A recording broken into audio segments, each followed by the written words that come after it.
5 conseils pour ne plus avoir froid quand on pratique le stand-up paddle en hiver, tel est le sujet du jour.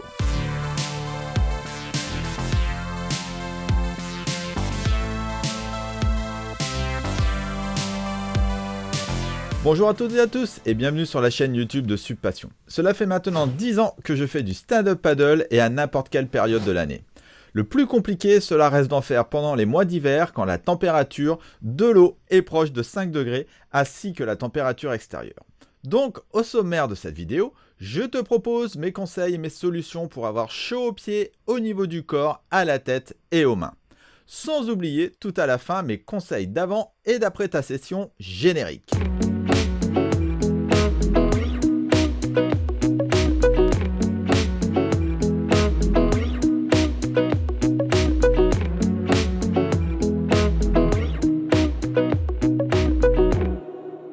Pour commencer, quel équipement prévoir pour une pratique loisir du paddle par des températures basses? La règle numéro 1 est que tu dois toujours prendre en compte la température de l'eau et non la température extérieure. Et oui, tu dois toujours partir du principe que même si tu as un bon niveau, tu peux toujours tomber à l'eau. Il faut donc pouvoir remonter sur sa planche et continuer de pagayer sans être frigorifié pour le reste de ta session ou risquer l'hypothermie. Je vais commencer par le bas car pour moi c'est le plus important. Quand je dis le bas, bien sûr, je veux dire les pieds. La solution la plus simple est d'acheter des chaussons en néoprène entre 5 et 6 mm. Si c'est ton choix, tu dois prendre une taille légèrement au-dessus pour laisser de l'air entre ton chausson et ton pied. Avantage numéro 1, l'air est un bon isolant. Avantage numéro 2, la chaleur de ton pied va réchauffer l'air dans le chausson. Et avantage numéro 3, tu ne dois pas avoir le pied compressé car le froid du néoprène va refroidir ton pied. Mais il y a mieux. Voici la méthode que j'utilise et qui fait ses preuves depuis maintenant plus de 3 ans. Le mieux pour avoir chaud aux pieds en hiver quand tu fais du stand-up paddle, c'est d'acheter dans un premier temps des chaussettes en laine étanche. C'est ce qu'utilisent les marins dans leurs bottes. Moi j'ai acheté les Sealskins et elles n'ont pas bougé depuis 3 ans. Il faut prendre le modèle Waterproof Extreme Cold Weather, je te mets le lien dans la description, elles sont autour de 50 €. C'est 100% imperméable et respirant. Si tu veux en savoir plus, je t'invite à aller sur leur site, tout est très bien expliqué. Mais tu ne vas pas mettre que ça, car ce n'est pas le but. Maintenant, tu dois mettre par-dessus des chaussons en néoprène, et là, tu n'es pas obligé d'en prendre des trop épais. Moi, j'ai de 2-3 mm d'une grande enseigne de sport à 20 €, et c'est parfait. Pareil, tu dois prendre 2 tailles de plus que ta taille normale. Par exemple, je fais du 43, j'ai acheté du 45. Comme pour tout à l'heure, le but est de ne pas avoir le pied compressé et d'avoir de l'air dans le chausson. Voilà pour les pieds. Ensuite, pour le corps. Pour moi, tu dois à minima obligatoirement avoir un néoprène souple. Tu ne peux pas te contenter d'une tenue non étanche. Même le long john, je suis pas pour. Il faut au minimum avoir une combinaison en néoprène en 4-3 mm. Les 4 mm protègent tes parties vitales et les 3 mm recouvrent les bras et les jambes. A l'inverse, ne prends pas une 6 mm car là tu vas avoir trop chaud et tu peux te sentir mal. Mon conseil pour les jambes, mettre un legging respirant plus ou moins chaud comme ceux de la marque Odlo par exemple. Et en haut, pareil, un lycra polaire ou un t-shirt chaud Odlo. Tu trouveras le lien dans la description. En plus, tu peux aussi t'en servir quand tu vas au ski. Et par-dessus, tu mets ta combinaison néoprène et s'il y a du vent, tu peux aussi mettre un coupe-vent.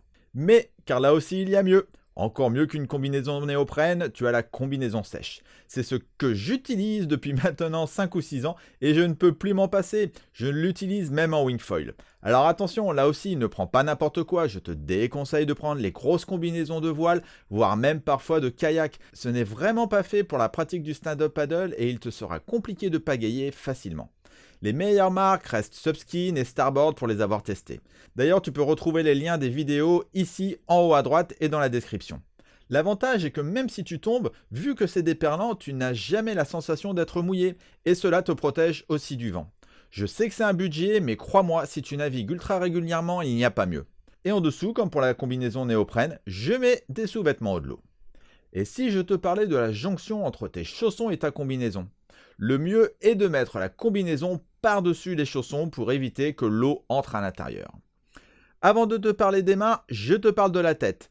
Tu dois savoir que 80% de ta chaleur corporelle s'échappe par les extrémités de ton corps et la tête en fait partie.